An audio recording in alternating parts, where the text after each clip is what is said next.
नमस्कार दोस्तों, मैं हूं विनोद और आप देख रहे हैं मेरा यूट्यूब चैनल पोल्ट्री जोन। दोस्तों, एक फार्मर भाई ने कमेंट करके पूछा कि क्या लोहे की चद्दर जिस पे नेशनल की चद्दर डली हुई है उसके ऊपर जो है हम इसी पोल्ट्री फार्मिंग कर सकते हैं। तो दोस्तों बिल्कुल कर सकते हैं। इसी पोल्ट्री फार्म में हम यही महत्वपूर्ण कार्य जो है होता है कि फार्म के अंदर के तापमान को हम बाहर के तापमान की तुलना में कम कर देते हैं और इसी में जो है हम इसी पोल्ट्री फार्मिंग की सफलता और इसी पोल्ट्री फार्मिंग इसी को हम बोलते हैं।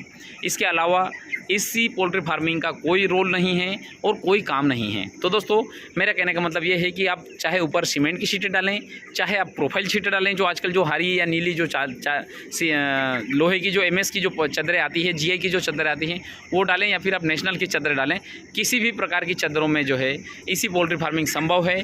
बस हमें जो है अगर हम इस प्रकार से अगर फार्म के अंदर जो है इंसुलेशन अगर इस प्रकार से फॉल सीलिंग अगर हम कर देंगे तो ऊपर की जो लोहे की जो चद्दर है और हमारे फॉल सीलिंग के बीच में जो है एक गैप हो जाएगा और गैप में जो हवा रहेगी और वो हवा जो है दो प्रकार से काम करती है।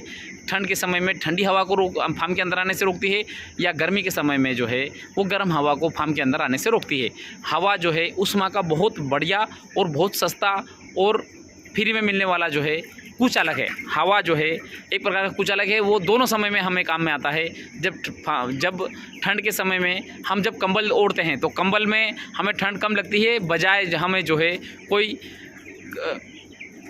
बजाय दूसरी चीज़ों की। उसका कारण ये रहता है कंबल में जो रुएँ जो रहते हैं, रुएँ में जो हवा का गैप बन जाता है और उस गैप के कारण जो है वह ऊष्मा का कुचालक का कार्य करने लग जाते हैं। तो दोस्तों मेरा कहने का मतलब सिर्फ इतना है कि अगर हम इस प्रकार से अगर इंसुलेशन शीट या फिर हम फॉल सीलिंग अगर कर देंगे, फॉल सीलिंग कोई महंगा सिस्टम भी नहीं होता, बार बार भी नहीं करने की ज़रूरत पड़ती। अब देखिए दोस्तों, जब से अब मैं वीडियो बना रहा हूँ, करीब मुझे वीडियो बनाते हुए 1 साल हो गया, उसमें आपने सब में देखा होगा कि मैंने ऊपर किसी प्रकार से मेंटेनेंस का कार्य नहीं किया है, क्योंकि ऊपर कोई घूमने वाला कार्य है ही नहीं, कोई घूमने वाला पार्ट है ही नहीं।